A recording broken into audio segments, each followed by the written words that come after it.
Hello, my name is Lance McNeil, and in today's video we're going to talk about how to quantify your market or size your market. And before we do, quickly you'll need to come into this video already having defined your market.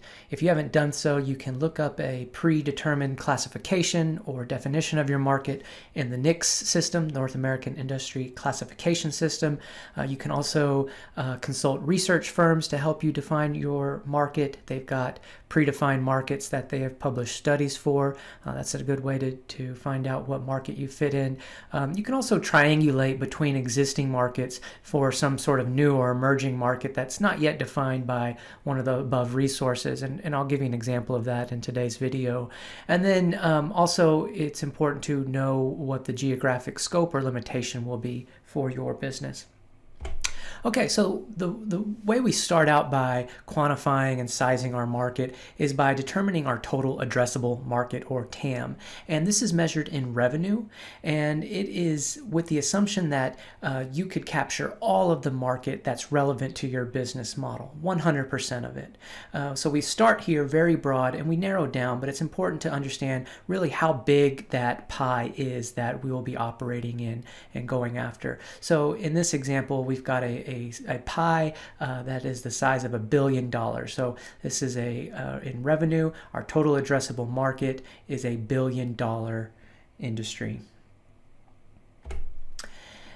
But that's important information to know, but it's not very useful or very practical when we start to determine things closer to the business operations. So we want to narrow that down. We want to be able to define what part of that pie is what we can service. And this is called the service available market. And again, this is also measured in revenue, and it starts to take into consideration the specific products and services that you offer. So in an industry, there can be several different product or service categories, and so we're breaking apart the ones that are most relevant to us, the ones that we can serve.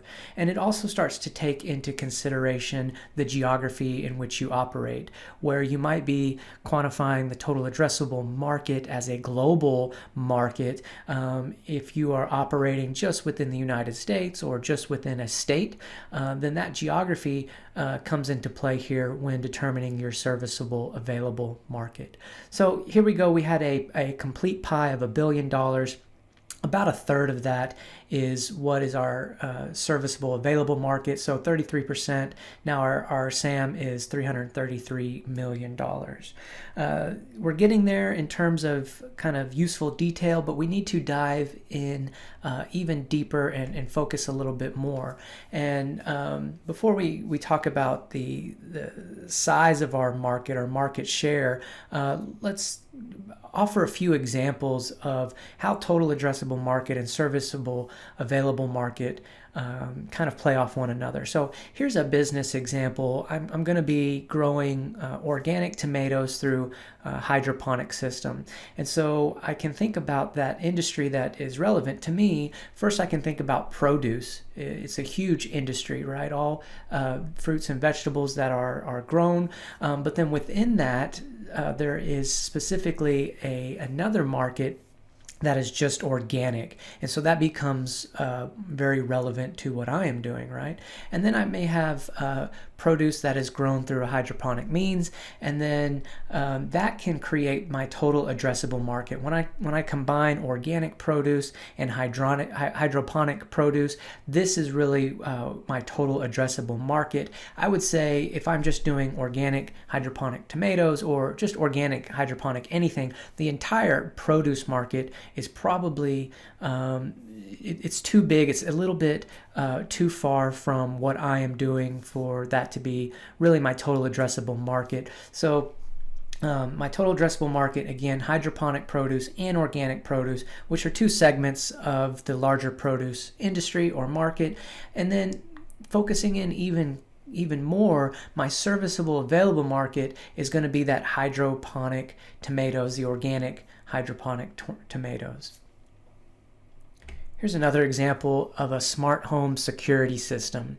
So we've got the smart home consumer electronics industry. We also have the security systems industry. These are two distinct industries.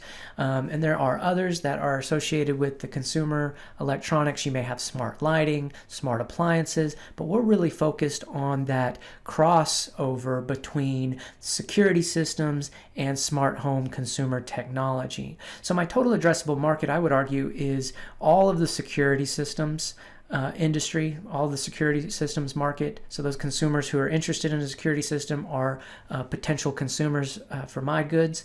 And I would also argue that at least part of the smart home consumer electronic industry is part of my total addressable market. So I take some percentage of that and add it to the security systems market to combine for my total addressable market. And the logic behind that is smart home consumers may not be interested necessarily in a security system directly, but because they're building out a smart home, that they're kind of interested in that, they may become a customer because they've got a smart thermostat, they've got some smart appliances, some smart lighting. So it makes sense for them, if that is where their consumption preferences are, for them to maybe eventually consider security systems as well.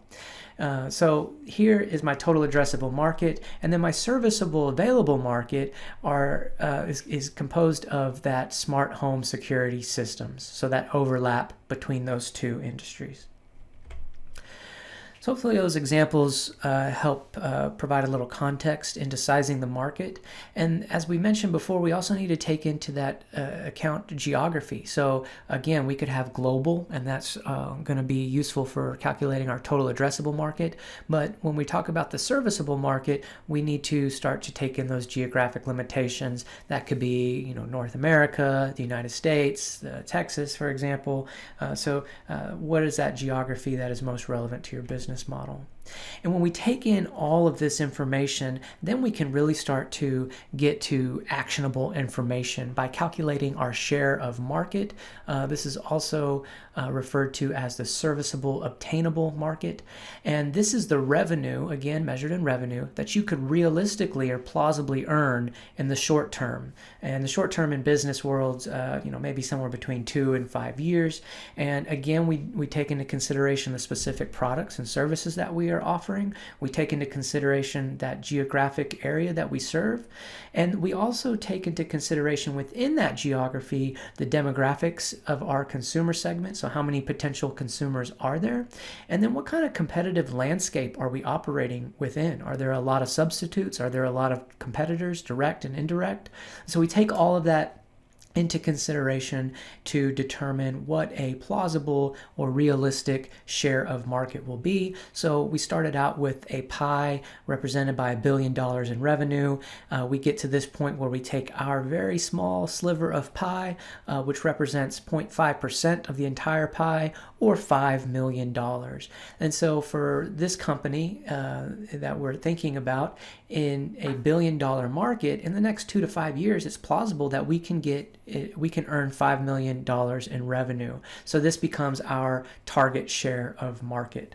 And this is important, especially when we move to doing financial projections and goal setting. This becomes a target for our revenue, and then that will help us kind of walk that back into thinking about even shorter term revenue goals and targets. And then, that is finally the last piece of this lesson is where do we start? So we've got this huge pie that we start with, and we start breaking it down, but we need to then determine what our beachhead market is. So we want to get to $5 million in the next 2 to 5 years. We need to start somewhere. And this becomes where we focus our limited time and energy and resources in going after a very well specified customer segment, very defined. And these are who we are going to introduce our products and services to. And so this is going to be how we start to get a slice or sliver of that larger pie. We'll talk more about beachhead market in other videos. So this is overall how you can start to think about sizing or quantifying your market. Thanks for tuning in.